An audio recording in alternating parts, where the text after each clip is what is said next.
দেখুন, নীরাজ বলে যার কথা বলছেন, হয়তো আপনাদের মিডিয়ার দ্বারাই দেখলাম একটা এফআইআর করতে গেছে, সুন্দর সাজিয়ে গেছে, এবং তৃণমূলের দুই নেতা, এক চেয়ারম্যান এক প্রেসিডেন্ট ওয়ার্ডের, তাকে দুপাশে রেখে নিয়ে গেছে। খুব ভালো লাগলো যে সাধারণ একটি ঝামেলা, সেই ঝামেলাটিকে বা একটা কোনো অ্যাক্সিডেন্ট অ্যাক্সিডেন্ট কখনো পরিকল্পিত হয় না।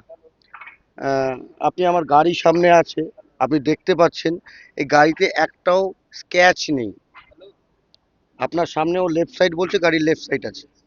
আপনি পারলে আপনাকে সামনেও দেখিয়ে দিব, রাইট সাইডও দেখিয়ে দিব।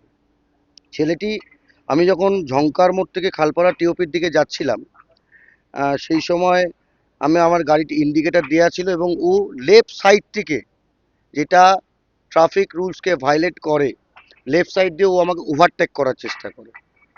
যখন আমার ড্রাইভার, গাড়ির ড্রাইভার লেফট লুকিং গ্লাস দিয়ে দেখে যে ও জোরে আসছে, তখন আমার গাড়িটা সোজা করে দেয়। তো সেই মুহূর্তে ও যেহেতু মদ্যপ অবস্থায় ছিল এবং প্রচুর পরিমাণেও নেশা ছিল, বাচ্চা মানুষ, ও সদ্বুদ্ধি হোক, তো সেই সময় ও পড়ে যায় এবং অনেকটা দূর ও ছেঁচড়িয়ে চলে যায়, যার জন্য ওর গাড়ি এবং ওর মুখে লেগেছে। আমারও খারাপ লেগেছে।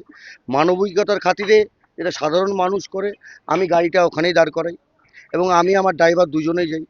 এবং আমার সাথে মিথিলেশ ছিল, অনন্যাদি ছিল, আমার সাথে আমান ছিল, আমার সাথে বিপ্লব দা ছিল, এরা সবাই ছিল। এদেরকে তখনই বলি, এবং লোকাল লোক যারা ছিল সবাই ওকে বকাবকি করছিল লেফট সাইড দিয়ে কেন এত জোরে গাড়িটা নিয়ে যাচ্ছিল। এবং পুলিশও এসছিল ঘটনাস্থলে। পুলিশ আসার পর আমি ওকে আমার গাড়িতে উঠতে বলি, কিন্তু যেহেতু পড়ে গেছিল, ওর গাড়িটা লক হচ্ছিল না। ও বলছিল যে আমার গাড়িটা আমি নিয়ে যাব।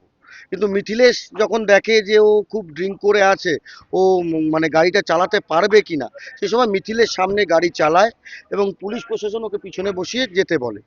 সেই মুহূর্তে ওকে নিয়ে যাওয়া হয় এবং ও যায়।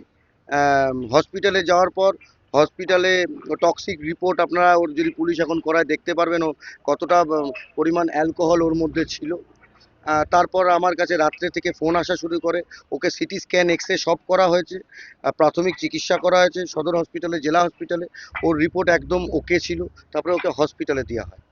যেহেতু এত কিচ্ছু করার পর আমি, যেহেতু ও ঠিক আছে, আমি একটু মন থেকে রিলিফ পেয়েছিলাম। কিন্তু 12:30টার পর থেকে ওর যে নেশা, সেই নেশার ঘরেও আমার কাছে কাউকে না কাউকে দিয়ে ফোন করাতে থাকে, কারণ টাকার জন্য, টাকা চাইতে থাকে। আমি বলি, কি কারণে টাকা? আমার সার্বিক এবং মানবিক কর্তব্য ছিল ওর স্বাস্থ্য খারাপ হয়েছে কিনা, কি হয়েছে কিনা স্বাস্থ্য দেখা, এবং ওকে হসপিটালিটি দেওয়া, সেটা আমি দিয়েছি। এবার ও নেশা করে থাকবে, কেউ আমার গাড়ির সামনে গিয়ে পড়ে যাবে, আমার গাড়িতে তার কোনো টাচ হবে না, তার দায়িত্ব তো আমি নিতে পারি না। তো আমি ওকে বলি বারবার আমার কাছে যেন ফোন না আসে। যেহেতু পয়সা চাচ্ছিল, অন্যায় কাজ করছিল, তার জন্য আমি বলি আমি এবার পুলিশ প্রশাসনকে জানাতে বাধ্য হব আমার কাছে যদি এবার আর ফোন আসে। তো এটাই বলা হয়েছিল।